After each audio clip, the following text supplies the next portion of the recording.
T V പ്രസാദും R ഋഷിപാലും V S രഞ്ജിത്തുമാണ് വിവരങ്ങളുമായുള്ളത്. ആദ്യം ടി വി പ്രസാദിലേക്കാണ്. പ്രസാദ്, ഇപ്പോൾ CPIM ഈ എക്സിറ്റ് പോൾ ഫലങ്ങളെ പൂർണ്ണമായും തള്ളുകയാണ്. പക്ഷേ 2021 തെരഞ്ഞെടുപ്പിൽ എക്സിറ്റ് പോൾ ഫലങ്ങളിൽ 11-ൽ 6 തുടർഭരണം പ്രവചിച്ചിരുന്നു എന്നുള്ളതാണ്.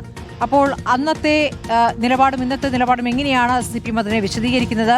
അത് തള്ളുമ്പോൾ കണക്കുകളിൽ ഇപ്പോൾ ഞങ്ങൾക്ക് ഇത്ര സീറ്റ് കിട്ടും എന്ന രൂപത്തിലുള്ള പ്രതികരണം വരുന്നുണ്ടോ പ്രസാദ്?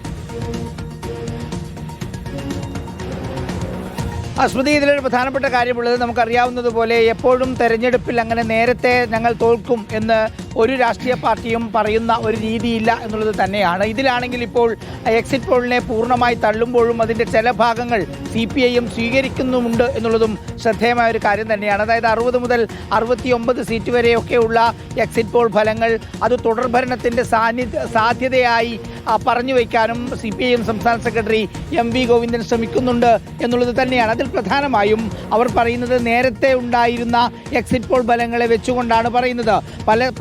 പല സമയങ്ങളിലായി നടന്ന എക്സിറ്റ് പോളുകൾ തെറ്റിപ്പോയിട്ടുണ്ട്. അതുകൊണ്ട് ഇത്തവണ അത് തെറ്റിപ്പോകാൻ തന്നെയാണ് സാധ്യത. CPIM വീണ്ടും CPIM നേതൃത്വത്തിലുള്ള സർക്കാർ അധികാരത്തിൽ വരും എന്നുള്ളതാണ് പ്രധാനമായും മുന്നോട്ട് വയ്ക്കുന്ന കാര്യം. പക്ഷേ മുൻ എക്സിറ്റ് പോളുകൾ പരാജയപ്പെടുമ്പോഴും പൂർണ്ണമായും മറ്റൊരു റിസൾട്ടിലേക്ക് പോയില്ല എന്നുള്ളതും ശ്രദ്ധേയമായ ഒരു കാര്യം തന്നെയാണ്. ഇത്തവണ എക്സിറ്റ് പോളുകൾ പൂർണ്ണമായും UDFന് അനുകൂലമായി പ്രവചിക്കുന്നു എന്നൊരു വ്യത്യാസം മുൻപിൽ നിന്ന് ഉണ്ട് എന്നുള്ളത് പ്രധാനം തന്നെയാണ്. എന്തായാലും ഈ തെരഞ്ഞെടുപ്പിൻ്റെ ഫലം അത് ഒരു തുടർഭരണത്തിലേക്ക് പോകില്ല എന്നുള്ളത് തന്നെയാണ് നേതാക്കന്മാരുടെ അടുത്ത് സംസാരിക്കുന്ന സമയത്ത് മനസ്സിലാവുന്നെങ്കിൽ പോലും അവർ പുറത്തേക്ക് പറയുന്നത് ഉറപ്പായും തുടർഭരണം ഉണ്ടാകും എന്നുള്ളത് തന്നെയാണ്.